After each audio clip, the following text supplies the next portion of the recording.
let's do a problem on exponential growth. And if you think about it, what we're going to do here with bacteria, it's no different than what we did with compound interest when we learned about interest and the number e. Because if you think about it, well, I'll draw the analogy as we do this problem. But anyway, this is a compound growth problem or an exponential growth problem. And it says a bacteria culture initially contains 100 cells and grows at a rate proportional to its size. After an hour, the population has increased to 420. So it first says, find an expression for the number of bacteria after t hours. So in general, anything that when you're dealing with exponential growth or exponential decay or continuously compounding growth or continuously compounding decay, although you'll very seldom hear that term, the amount of whatever you have as a function of time will be in this type of equation. I'll say bacteria is a function of time, so I'll say b of t, and I'll do it here. So b of let me do it here. B of t. Bacteria as a function of time is going to be equal to the initial bacteria, or the initial of whatever we have. If we're doing compound interest, it's the amount we start with, e to the kt, where k is kind of our compounding rate. And so in general, if you have this I naught, your initial, the initial amount you have, and that makes sense, right? Because if t equals 0, this whole expression is 1. So b of 0 should just be I naught. So if you know what you start with, and then you have another point, you can solve for k, and then you have an expression. You have what the first thing they want. Find an expression for the number of bacteria after t hours. So my question to you is, first of all, what is I sub 0? What is your initial number of bacterial cells? Well, they tell us. They tell us right here. The bacteria culture initially contains 100 cells. 100 cells. So we know that b of 0, right, when time equals 0 or 0 hours, that is equal to 100, where the unit is cells. Right? And so if we substitute here t equals 0, this is 1. So we know that I naught is equal to 100. Let me do that actually. So b of 0 is also equal, if we look at there, I naught times e to the what? K times 0 times e to the 0 is equal to I naught. So this tells us that the bacteria at time 0 is 100, and then when we substitute here, it said the bacteria times 0 is equal to I naught. So I naught must be equal to 100. Okay, so we're making some progress.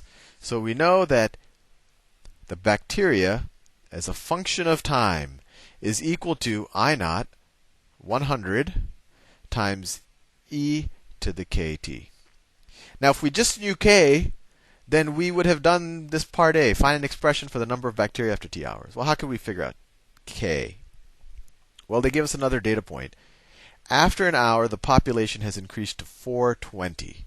So that tells us, so let me, oh, my phone is ringing. Who is it? Oh, it's free satellite long distance. I don't want to, oh boy, that phone is so far away. Let me turn it off. Oh, so annoying.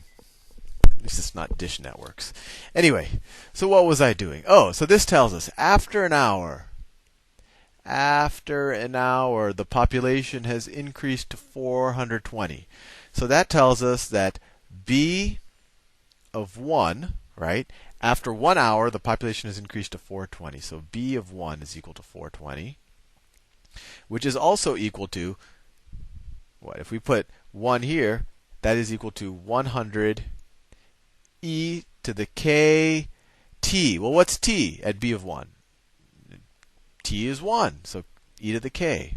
Right? So 420 is equal to 100 e to the k. And now we can solve for k, and let's see what we get. So we'll divide both sides by 100. You get 4.2. Let me put e to the k on this side. E to the k is equal to 4.2. Or, to solve for k, we take the natural log of both sides, and we get k is equal to the natural log of 4.2, which is going to be some bizarre number.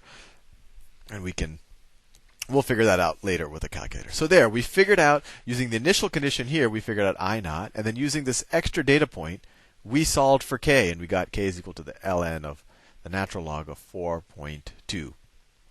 So what does that leave us? So now we know the equation. We know k, we know I naught, so we know that the equation is, so part A the equation is b of t, bacteria as a function of time, is equal to the initial number of bacteria, 100 cells, e to the kt, and k is ln of 4.2, that says 4.2, and all of that times t. So that's our function. I know you can't read that, but we'll use it again, so it should make a little sense. So then they say, find, this is part B. Find the number of bacteria after 3 hours. So that's pretty straightforward. We have our function now that at any time t, we can tell you how many bacteria there are. So let's figure out the number of bacteria after 3 hours. So b of 3 is equal to 100 times e to the ln of 4.2 times 3. And that number we could calculate if you have a calculator, e to the ln of, well, let's see. That's essentially, well, what's this going to be? This is the same thing. We could actually figure this out analytically. That equals 100 e to the natural log of 4.2. If you have two things in an exponent multiply, that's the same thing as taking that and then raising it to the third power, right? If we were simplifying, we'd say, oh, that's the same thing as just multiplying that times this. But what's e to the ln of 4.2? What's 4.2, right? Because natural log says, well, what exponent do I have to raise e to get 4.2? So if I raise e to that exponent, I get 4.2. So that equals, I didn't even have to use a calculator. Look at that. 4.2 to the third power. And I don't know what that is. That's going to be probably 70 something. And so we'll do that later. But that's part B. That's just plugging into your calculator. That's part B. Now what are they asking? Find the rate of growth after 3 hours. The rate of growth after 3 hours. Let me do that in a special color. So what are they asking us for? Well, they're essentially asking us what is the slope of this function after 3 hours, of this function after 3 hours. Or another way you could view it is, what is the derivative at time is equal to 3? Let's do that. Let me erase all this other stuff I have. I think we can erase all of this because we've written down our equation here. We can erase that. Actually, we could even erase all of this because we've just answered that. That's just plugging into a calculator at this point. I just want to keep our equation, our original equation. So let's do part C. Part C, find the rate of growth after 3 hours. So we just have to take the derivative of the bacteria function with respect to time. So let's do that. So b prime of t, it equals what? So what's the derivative of, let's just do the chain rule. What's the derivative of, so we can just have 100 constant out there, times the derivative of this inside function. Well, that's just a constant times t, so it's just a constant. So times ln of 4.2 times the derivative of e to the whole thing. Well, the derivative of e to the x is e to the x. So just the chain rule tells us so it's just the derivative of this whole expression. So times e to the ln 4.2 t. So that's the derivative at any time t. And then they want to know what the rate of growth is after 3 hours. So b prime of 3 is equal to 100 ln of 4.2, all of that times, well, e to the, as we just did this in part B, e to the ln 4.2 times 3, that's the same thing as, because this expression right here is just 4.2, this is times 4.2 to the third. That's just a little bit of logarithm math we did here. And it's the same exact logic. And all I did is I substituted 3 here and simplified. Hopefully that makes sense to you. If it doesn't, you might want to use your calculator. But this all is actually a pretty important thing to know, that e to the ln of x is just equal to x. Right? Because ln of x is essentially saying, what exponent do I have to raise e to get x? So if I raise e to that exponent, I get x.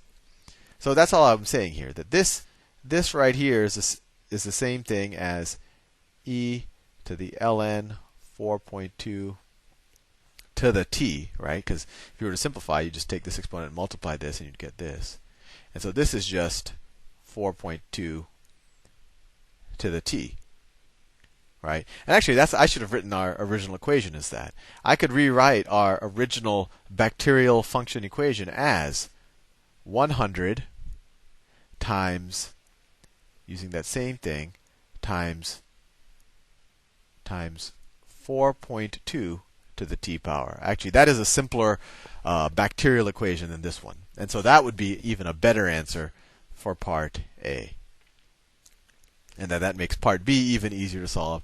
And then part C, well, part C is actually, it was easier to keep it in this form because taking a derivative of E is easier than taking a derivative of another base. And actually, we would probably want to convert backwards, so it's good we left it in that form because it made the derivative all that easier.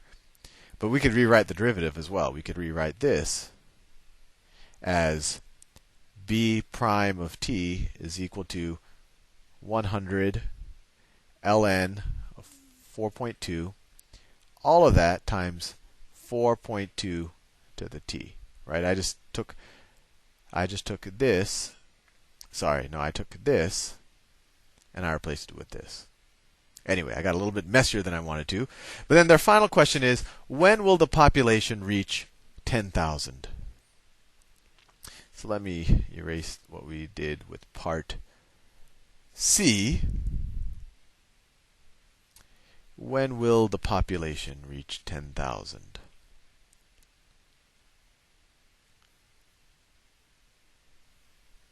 So let me write what we've already done a little bit neater.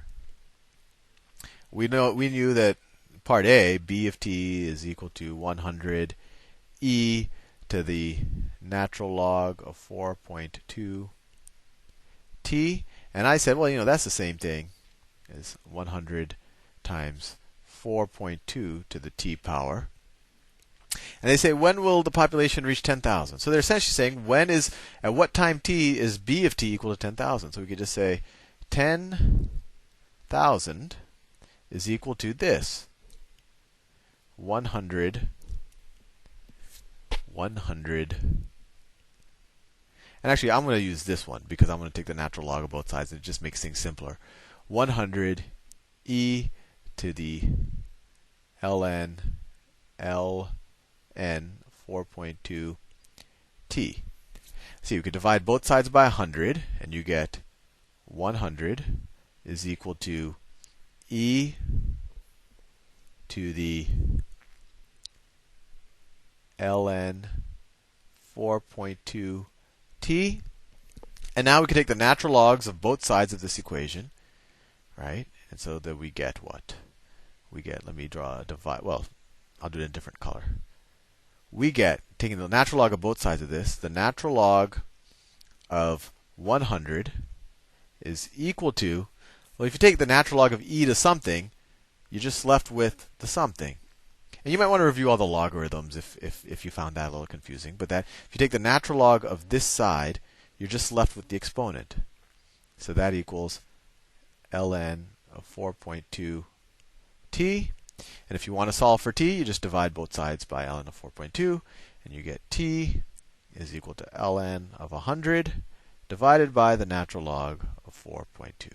And that'll be in hours. So how many hours does it take? You just plug this in your calculator, and you will get a number for the number of hours.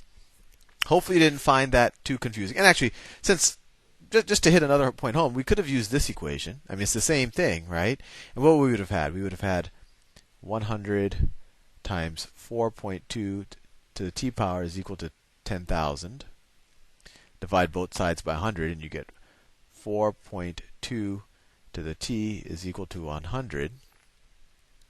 And so to solve this, so you're essentially saying log base, you would essentially want to take log base 4.2 of both sides of this. So you would say t is equal to log base 4.2 of 100. And I went over this in the logarithm properties video.